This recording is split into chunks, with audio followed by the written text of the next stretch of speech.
నమస్తే, welcome to Telugu one news. నేను మీ Fazal. India legal magazine Chandrababu అరెస్ట్పై ప్రత్యేక కథనాన్ని ప్రచురించింది. ఇందులో న్యాయ వ్యవస్థలో అత్యంత ప్రముఖమైన వారి అభిప్రాయాల్ని జత చేశారు. రాజకీయ కక్ష సాధింపుల కోసం న్యాయ వ్యవస్థను బలహీనం చేస్తున్నారని ఎక్కువ మంది అభిప్రాయపడ్డారు. చంద్రబాబుపై చేసిన ఆరోపణల్ని సిఐడి రుజువు చేయాల్సి ఉంది. రాజకీయ కక్ష సాధింపు, పోలీస్ యంత్రాంగాన్ని దుర్వినియోగం చేయడం, ఆధారాల్ని నిరూపించలేకపోవడం వల్ల న్యాయ వ్యవస్థ విషవలయంలో చిక్కుకుంటుంది అని ఇండియా లీగల్ అభిప్రాయపడింది. కొన్ని కేసుల్లో న్యాయ వ్యవస్థపై రాజకీయ ఒత్తిడి కనబడుతుందని, కేసులు పెట్టడం ద్వారా రాజకీయ కక్షల్ని తీర్చుకోవడం అత్యంత తీవ్రమైన పరిణామమని రిటైర్డ్ చీఫ్ జస్టిస్ వెంకటాచలయ్య అభిప్రాయపడ్డారు. చంద్రబాబుపై నమోదైన కేసు, అధికార విధుల్లో తీసుకున్న నిర్ణయాల గురించని న్యాయస్థానం సహా అందరికీ తెలుసు. ఆ కేసుల్లో డబ్బు దుర్వినియోగమైందని సిఐడి చెప్తుంది. కానీ ఒక్క రూపాయి మనీ ట్రయల్ కూడా ఆధారాలు చూపించలేదు. వాటిలో చంద్రబాబుకు ఎలా లబ్ధి కలిగిందనేది చూపించలేదు. మరి ఏం చూసి న్యాయ వ్యవస్థ చంద్రబాబుకు జైలుకు పంపింది? నెల రోజుల నుంచి ఆయన్ను జైల్లో ఎందుకు ఉంచారు అంటే సమాధానం వెతుక్కోవాల్సిన పరిస్థితి. చంద్రబాబు అరెస్ట్ వ్యవహారం రాజకీయ కక్షేనా లేక అవినీతి జరిగిందా? ఇదే చర్చ జరుగుతుంది. అంతేకాదు, చంద్రబాబు కేసు విషయంలో ఇప్పుడు ఆసక్తికరమైన పరిణామాలు కూడా చోటు చేసుకుంటున్నాయని చెప్పవచ్చు. ఇప్పటి వరకు జరిగిన సంఘటనల్ని ఒకసారి గుర్తు చేసుకుంటే, చంద్రబాబు గత నెల 9న నంద్యాలలో అరెస్ట్ అయ్యారు. ఆయన అరెస్ట్ అక్రమమని గత నెల రోజులుగా ఆయన తరఫున న్యాయవాదులు కోర్టులో వాదిస్తున్నారు. ఈ నెల రోజులు చంద్రబాబు రిమాండ్ ఖైదీగా రాజమండ్రి జైల్లో ఉన్నారు.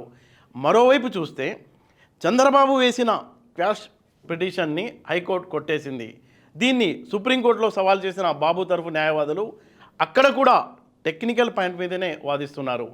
17A అన్న దాని ప్రకారం బాబుని ఎలా అరెస్ట్ చేస్తారు, గవర్నర్ పర్మిషన్ తీసుకోవాలని వారు చెప్తున్నారు.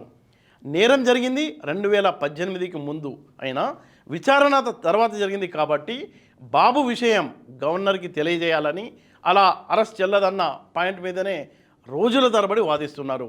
ఇక్కడ మ్యాటర్ ఏంటంటే, స్కిల్ స్కామ్లో బాబు పాత్ర ఎంత, ఆయన నిజంగా ఇందులో ఏమైనా అవినీతికి పాల్పడ్డారా లేక ఆయన క్లీన్గా ఉన్నారా అన్న దాని మీద ఆయన కేసులో వాదనలు జరగడం లేదు.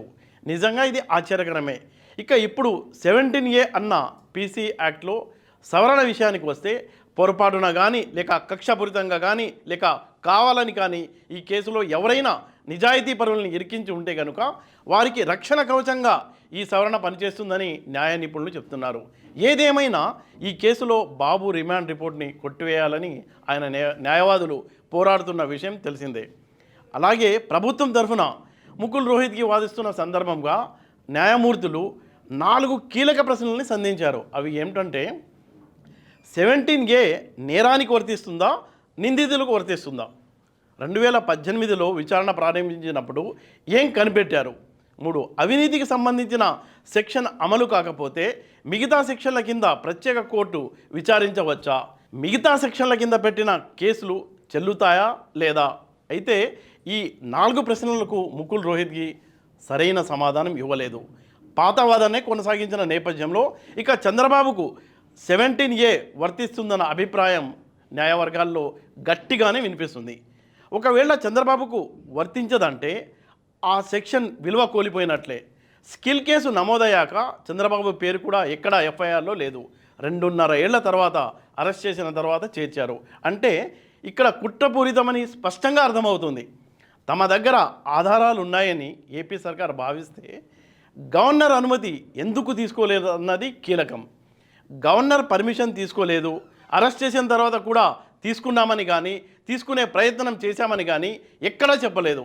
మొండిగా ఈ సెక్షన్ చంద్రబాబుకు వర్తించదని వాదిస్తున్నారు. అయితే కొంతమందికి వర్తించింది, చంద్రబాబుకు ఎందుకు వర్తించదనేదే ఇక్కడ కీలకంగా మారింది. ఏసీబీ చట్టంలోని సెక్షన్ 17A సెక్షన్పై సుప్రీంకోర్టు ఇవ్వబోయే రూలింగ్ ఎలా ఉండబోతుందన్నదే ఉత్కంఠత కొనసాగుతుంది.